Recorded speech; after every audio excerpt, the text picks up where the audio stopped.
ಶ್ರೀಮತೆ ರಾಮಾನುಜಾಯ ನಮಃ. ವಿಷ್ಣು ಸಹಸ್ರನಾಮದಲ್ಲಿರುವ 41ನೆಯ ತಿರುನಾಮ ಮಹಾಸ್ವನಃ.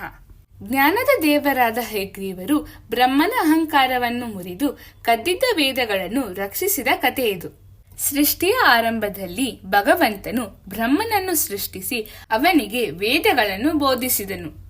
ಈ ವೇದಗಳ ಆಧಾರದ ಮೇಲೆ ಸೃಷ್ಟಿಯ ಕಾರ್ಯವನ್ನು ಬ್ರಹ್ಮನಿಗೆ ಮುಂದುವರೆಸುವಂತೆ ನಿರ್ದೇಶಿಸಿದನು. ಆದರೆ ಬ್ರಹ್ಮನು ವೇದಗಳ ಜ್ಞಾನ ತನ್ನಲ್ಲೇ ಇದೆ ಎಂಬ ಹೆಮ್ಮೆಯಿಂದ ಅಹಂಕಾರ ಬೆಳೆಸಿಕೊಂಡು ತಾನೇ ವೇದಗಳ ಅಧಿಪತಿ ಎಂದು ಭಾವಿಸಿದನು.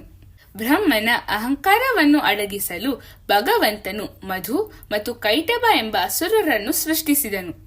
ಅವರು ಬ್ರಹ್ಮನಿಗೆ ಪುಟಾಣಿ ಮಕ್ಕಳಂತೆ ಕಂಡರು. ಬ್ರಹ್ಮನು ಕೂಡ ಆಗ ಬಾಲಕನಾಗಿದ್ದರಿಂದ ಅವರನ್ನು ತನ್ನ ಆಟದ ಗೆಳೆಯರೆಂದು ಭಾವಿಸಿದನು.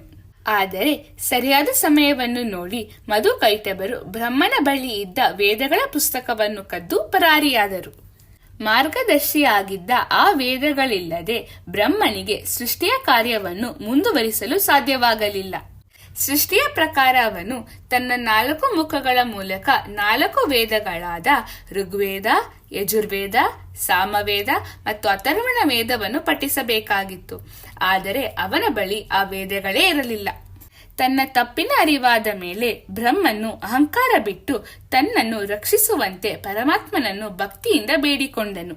ಆದ್ದರಿಂದ ಭಗವಂತನು ಕುದುರೆಯ ತಲೆ ಮತ್ತು ಮಾನವನ ಶರೀರವುಳ್ಳ ಹಯಗ್ರೀವನಾಗಿ ಅವತರಿಸಿ ಮಧು ಕೈಟಭರು ಅಡಗಿದ್ದ ಸ್ಥಳಕ್ಕೆ ಹೋಗಿ ಅವರನ್ನು ತನ್ನ ತೊಡೆಯ ಮೇಲೆ ಸಂಹರಿಸಿ ವೇದಗಳನ್ನು ಮರಳಿ ಪಡೆದನು. ಹಯಗ್ರೀವರು ಕುದುರೆ ಕೆನೆಯುವಂತೆ ವೇದಗಳ ಧ್ವನಿ ಮತ್ತು ಮಂತ್ರಗಳನ್ನು ಗಂಭೀರವಾಗಿ ಉಚ್ಚರಿಸಿ ಬ್ರಹ್ಮನಿಗೆ ವೇದಗಳನ್ನು ಹಿಂತಿರುಗಿಸಿದರು.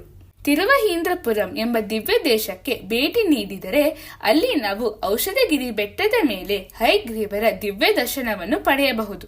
ಭಗವಂತನು ವೇದಾಂತ ದೇಶಿಕರಿಗೆ ಈ ಸ್ಥಳದಲ್ಲೇ ತನ್ನ ದಿವ್ಯ ದರ್ಶನವನ್ನು ನೀಡಿದನು. ಸ್ವನಃ ಎಂದರೆ ಶಬ್ದ ಅಥವಾ ಧ್ವನಿ ಎಂದು ಅರ್ಥ. ಮಹಾಸ್ವನಃ ಎಂದರೆ ಹಯಗ್ರೀವನಾಗಿ ಅವತರಿಸಿ ಕುದುರೆಯ ಕೆನೆತದ ಧ್ವನಿಯ ಮೂಲಕ ವೇದ ಮಂತ್ರಗಳನ್ನು ಘೋಷಿಸಿದ ಮಹಾನ್ ಧ್ವನಿಯುಳ್ಳವನು ಎಂದು ಅರ್ಥ. ನಾವು ಪ್ರತಿದಿನ ಮಹಾಸ್ವನಾಯ ನಮಃ ಎಂದು ಜಪಿಸಿದರೆ ಭಗವಂತನು ನಮಗೆ ಉತ್ತಮ ಜ್ಞಾಪಕ ಶಕ್ತಿ ಮತ್ತು ನೆನಪಿಸಿಕೊಳ್ಳುವ ಸಾಮರ್ಥ್ಯವನ್ನು ಕರುಣಿಸುತ್ತಾನೆ. ಇದರಿಂದ ಪರೀಕ್ಷೆಗಳಲ್ಲಿ ಮತ್ತು ಜೀವನದಲ್ಲಿ ಯಶಸ್ವಿಯಾಗಲು ಸಹಾಯವಾಗುತ್ತದೆ. ಶ್ರೀಮತೆ ರಾಮಾನುಜಾಯ ನಮಃ.